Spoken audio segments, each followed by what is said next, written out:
ಅಂಚಿಕುಪ್ಪೆ ಗ್ರಾಮ ಪಂಚಾಯಿತಿಯಲ್ಲಿ ಶಹನಾಜ್ ಬಾನು ರವರ ರಾಜೀನಾಮೆಯಿಂದ ತೆರವಾಗಿದ್ದ ಅಧ್ಯಕ್ಷ ಸ್ಥಾನಕ್ಕೆ ಚುನಾವಣೆ ನಡೆದು ಅವಿರೋಧವಾಗಿ ಶಿಲ್ಪಾ ಮಲ್ಲಣ್ಣನವರು ಅಧ್ಯಕ್ಷರಾಗಿ ಆಯ್ಕೆಯಾಗಿದ್ದಾರೆ.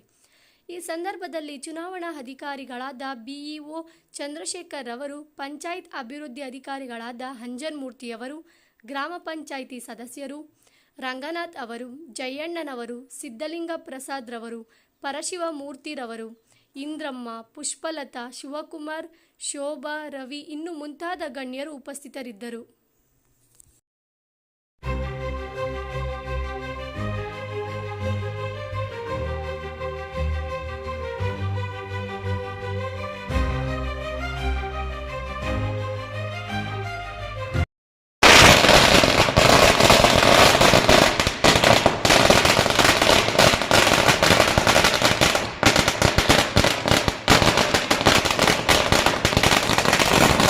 ಪಂಚಾಯಿತಿ ಎಲ್ಲ ಸದಸ್ಯರು ಅವಿರೋಧವಾಗಿ ನಮ್ಮನ್ನು ಆಯ್ಕೆ ಮಾಡಿದ್ದಾರೆ. ಹಾಗೆ ನಮ್ಮ ನೆಚ್ಚಿನ ನಾಯಕರಾದ ಎಚ್ ಸಿ ಬಾಲಕೃಷ್ಣನವರು ಮತ್ತೆ ಅವರ ಮಾರ್ಗದರ್ಶನದಂತೆ ಮತ್ತೆ ಎಚ್ ಎಂ ರೇವಣ್ಣವರ ಆಶೀರ್ವಾದದೊಂದಿಗೆ ಇವತ್ತು ಅಂಚಿಕುಪ್ಪೆ ಗ್ರಾಮ ಪಂಚಾಯಿತಿ ಎಲ್ಲ ಸದಸ್ಯರು ನಮ್ಮನ್ನು ಅವಿರೋಧವಾಗಿ ಆಯ್ಕೆ ಮಾಡಿದ್ದಾರೆ.